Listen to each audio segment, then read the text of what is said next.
I now have the privilege to introduce John Brekke.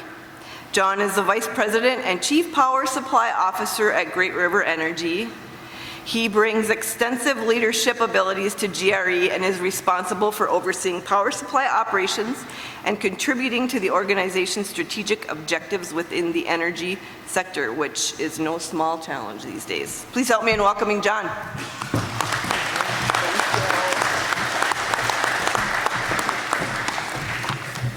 Thank you. Good evening, everyone. And thank you, Mr. Chairman, Lake Country Power members, for inviting me to be part of your meeting tonight. Really happy to be here and to talk about wholesale power supply. Right here. Got it. Thank you.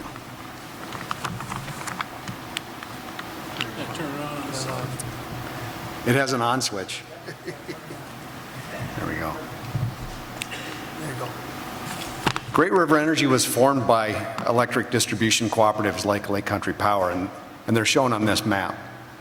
Now, Lake Country Power, in terms of land area, is by far the largest cooperative on our system and a very important member of Great River Energy. In fact, Lake Country Power has two members on our board of directors, Craig Olson and Robert Bruckbauer. Bob Bruckbauer just finished a long time stint as our board chairman. And currently, Mark Bach serves as the chairman of our member CEO advisory group, and he's in his second year as chairman of that group, leading that group through some critical decisions. So Lake Country Power has been more as involved or more involved than any other member of cooperative of the GRE cooperative in guiding our organization. Together, our 26 member-owner distribution cooperatives serve about 1.7 million people in Minnesota and a small part of Wisconsin. We have $3.5 billion in assets that we manage. Great River Energy has about $1 billion in revenue each year. We have competitive rates, and we maintain and own and operate 5,000 miles of transmission. We've served our members well this past year. It was a year when we had, thankfully, no major outage events on our system. We had affordability in our rates. Our rates were well below the competitive average of investor-owned utilities that serve Minnesota. And we were environmentally responsible. We're on our trajectory to comply with Minnesota's carbon-free standard of 60% by 2035. We have resources that are complementary in nature. And as Mark pointed out, the bedrock for our reliability of our system is still dispatchable resources. We have peaking plants in Minnesota, 1,400 megawatts of natural gas-fired peaking plants that can be fired with oil as a backup, which is very critical to keep the lights on in the wintertime. That complements the wind in our portfolio quite well. We have about 1,000 megawatts of wind energy in the portfolio. We expect to double that over the next 7 years, and the build-out for that new wind is underway right now. And then we interact with this MISO market that Mark talked about. Of course, this is a time of great transition, and Mark alluded to this, and I agree with all the points that he made. They're very important to talk about your concerns related to reliability and affordability going forward. And if you look at our projected transition, it's pretty aggressive. This industry didn't change very quickly in the 1980s and 90s. It's changing pretty rapidly right now. Minnesota and the northern part of MISO, we already have about 50% of our energy coming from wind resources. That is higher than the rest of MISO. If you look at MISO South around Louisiana, it's a very small percentage of wind, less than 10%. Same with the eastern part of MISO around Indiana, Michigan, parts of Illinois. But up here, we're over 50% now from wind energy annually, which means we have to have other plants ready and available to produce electricity when the wind isn't blowing. Now, by 2040, we expect to be 54% wind energy. Just a massive amount of our energy coming from wind by 2040. And that's the year that Minnesota requires us to be 100% carbon-free in its new legislation. And in that year, in our resource plan, we still expect to be getting 29% of our energy from natural gas and oil plants, and 17% from natural gas and oil, 29% from energy purchases with other counterparties. Today, our capacity position is strong. So Great River Energy and its members, we're doing our share to keep the lights on. We have enough capacity. We have enough capacity to meet your needs at peak demand times in the winter and the summer, and we have a reserve cushion over and above that. This graph shows you the seasons that MISO tracks us on in terms of our contribution to the reliability of the grid. The critical seasons, as you might imagine, are summer and winter. Let's take a look at winter first. Our winter capacity requirement versus our load, we have 179 megawatts of surplus in this latest year. The reserve requirement is shown in the shaded region above the black bar. So the reserve requirement in the market is higher in the winter than it is in the summer. That's because reliability is more critical in the winter. Also because equipment tends to not operate as well in the wintertime. Moreover, natural gas is an important fuel source, and sometimes it gets interrupted in the winter because so much natural gas is demanded to heat homes and businesses. So there's more of a cushion required in the winter, and despite that higher cushion in the winter, we still have 179 megawatts of surplus. We take that very seriously. In the summer months, we're over 200 megawatts surplus.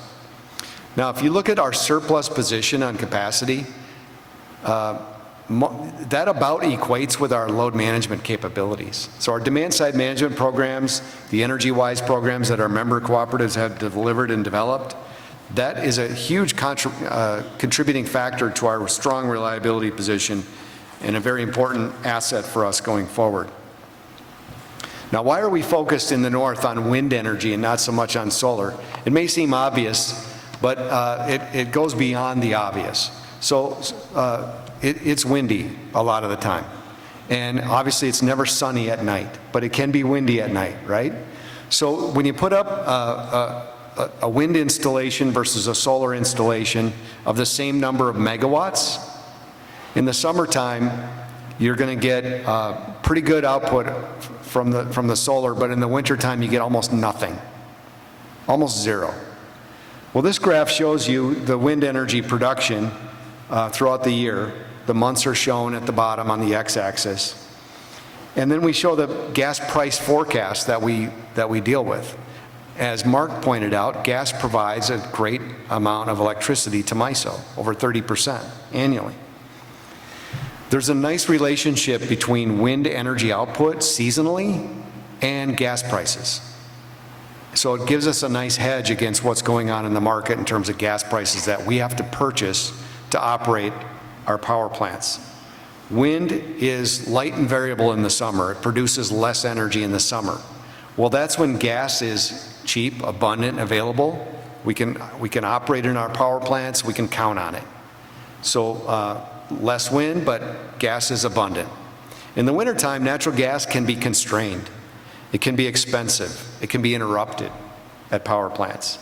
We get a lot more wind energy output in the winter than we do in the summer. Now that's on average. As Mark pointed out, you can get a 5 to 10 day period with very little wind, but on average, we get a lot of output from wind in the wintertime. Solar, almost nothing in the wintertime, and that's when gas prices are really high. So gas is setting the price in the market and to a large extent the cost of electricity. If you had to predict what's going to happen with electricity prices going forward, you'd have to predict the natural gas market. That's what's going to drive electricity prices going forward, because nobody's able to build new coal plants nationally. It's very difficult from a regulatory standpoint, and they're very expensive. Nuclear, we can't build in Minnesota. Gas is still going to set the cost of electricity for the next 10 to 15 years at least. And so as we look at affordability of prices, it's going to follow natural gas. Our power plants are geographically diverse, but we want to add more power plants in the north. So we're planning to develop power supply resources in areas like those served by Lake Country Power. We're in discussions with our board and members about developing those resources. Those will be fired by natural gas with backup of oil. But today we have 8 power stations, generating stations in Minnesota that have natural gas capability or oil capability. And we have 1,000 megawatts of wind paired to that. Now, as you can see by this chart, it's all south of you, and we want to bring more resources into the Northland. So that's our plan for the next phase. This is a map showing you the Mid-Continent Independent System Operator power grid. These are roughly the geographic areas that it serves. We're a part of that market. It's a very large and liquid market for us to trade in, and it represents our virtual battery. So when we have excess energy in our system, we can sell that energy into this market. When we don't have enough energy produced by our plants, we can buy from this market. If it's cheaper to buy from this market than to operate our own facilities, that's what we'll do. So it gives us a lot of advantages to have this large liquid market across many states. But our collective strength is in our member cooperatives. We have a diversified, innovative membership. We've got excellent power supply assets, including demand-side management programs that our members have built. We have a reliable transmission system. Together with our member cooperatives, we've got access to capital, which is very important going forward to build new facilities to meet needs going forward. And we've got access to this large energy market. So there's a lot to be thankful for in terms of where we're situated today, but we have concerns about Minnesota's carbon-free standard and how that will be met. We've advocated for a common sense approach to meeting it, where we can still operate these dispatchable resources and keep the lights on with affordability while being on a trajectory of reducing carbon emissions. With that, my final note tonight, I want to present a donation on behalf of Great River Energy. It's a donation of $20,000 to Lake Country Power's charitable causes and endeavors in your local communities. So I'll present that to you, Mr. Chairman.